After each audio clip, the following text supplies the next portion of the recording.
IIT JEE main ఫలితాల్లో ఆల్ఫోర్స్ కు ర్యాంకుల పంట పండింది. తాజాగా విడుదలైన ఐఐటి జేఈఈ మెయిన్ ఫలితాల్లో కరీంనగర్లోని ఆల్ఫోర్స్ విద్యార్థులు వివిధ కేటగిరీలలో జాతీయ స్థాయి అత్యుత్తమ ర్యాంకులు సాధించారు. ఎన్ శరణ్య 49వ ర్యాంకుతో అత్యున్నత స్థానంలో నిలిచింది.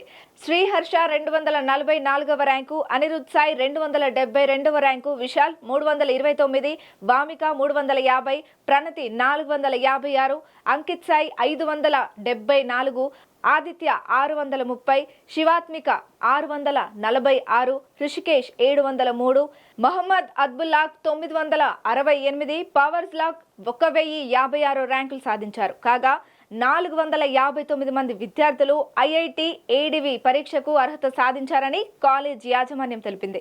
ఈ సందర్భంగా ప్రతిష్ట ప్రణాళికతో విద్యా బోధన, నిరంతర పర్యవేక్షణ, విద్యార్థుల పట్టుదల వల్లే ఆల్ఫోర్స్ ఇంతటి ఘన విజయం సాధించిందని ఆల్ఫోర్స్ విద్యా సంస్థల అధినేత వి నరేందర్ రెడ్డి అన్నారు.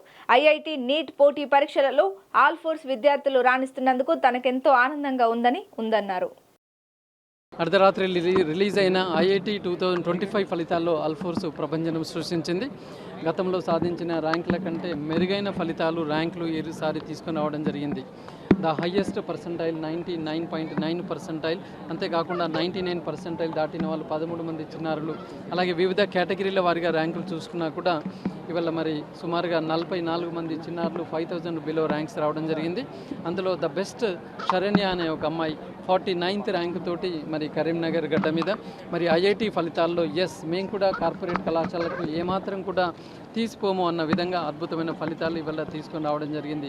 హర్షిత్ సాయి కావచ్చు, హర్షిత కావచ్చు, లేదంటే శరణ్య కావచ్చు, అనిరుద్ సాయి కావచ్చు, మరి పిల్లలందరూ కూడా ఇవాళ చాలా చక్కగా చదివి ఉన్నారు. అద్భుతమైన పర్ఫార్మెన్స్ ఇవాళ కరీంనగర్ పిల్లలు, హైదరాబాద్ పిల్లలు, మరి మిగతా నిర్మల్, మంచిర్యాల్, జగిత్యాల్ చిన్న క్యాంపస్ పిల్లల నుంచి కూడా ఇవాళ అద్భుతమైన ర్యాంకులు ఆల్ఫోర్స్ బ్రాంచెస్లో వస్తున్నాయంటే మరి మా యొక్క ప్రణాళిక ఏ విధంగా ఉంది, స్టాఫ్ ఎలా ఉన్నారు అనేది మీరు ఆలోచించుండవచ్చు. ఇవాళ ఐఐటి రిజల్ట్ సాధించాలి అన్నప్పుడు ఒకటి పిల్లలు మంచి డెడికేటెడ్గా ఉండాలి, హార్డ్ వర్క్ చేసేది ఉండాలి. రెండవది మంచి షెడ్యూలింగ్ ఉండాలి, ప్రణాళిక ఉండాలి. మూడవది మంచి ఫ్యాకల్టీ ఉండాలి. ఇవన్నీ కూడా ఆల్ఫోర్స్లో మరి మేము ప్రతి సంవత్సరం కూడా అనునిత్యం దీని మీద ఫోకస్ చేస్తూ ముందుకు వెళ్తున్నాం.